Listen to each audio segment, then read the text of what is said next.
And in San Francisco today, 2 people died after the cab they were riding in crashed and burst into flames. It happened just off of 280 north on the Mariposa off-ramp in the Potrero Hill neighborhood.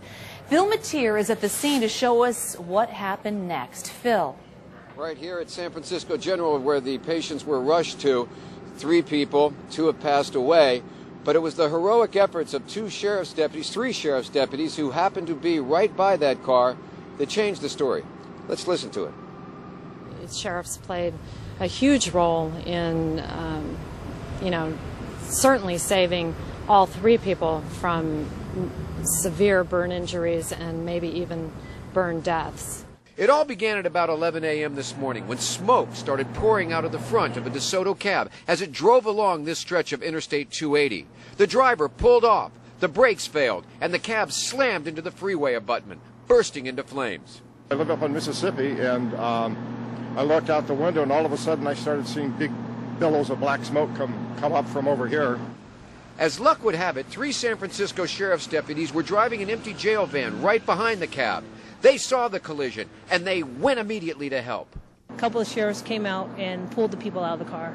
As the car continued to burn all around them.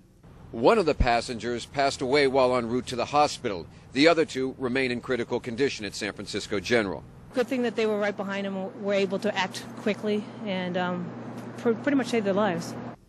And with that, Deputies Z. Roletta, R. Rude, and C. Sheriff became the town's heroes. The deputies are in reasonably good shape considering what they went through. 1 has been discharged. The 2 will be in the hospital at least overnight, 1 in ICU and 1 in the burn unit. Well, obviously, these guys did a tremendous job. I mean, they happened on a circumstance that they weren't prepared for during the day. They brought their fire extinguishers over.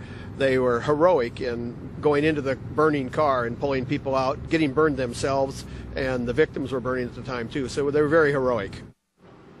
We just learned recently that a second person in the cab has passed away, Juliet, so we have 2 fatalities from this. 1 person has been left the hospital, and the deputies remain in the hospital as well, with 1 going home already. All in all, a very, very busy and a heroic day, no matter how it turned out in the end. Absolutely. All right, Phil Mateer. Phil, thank you.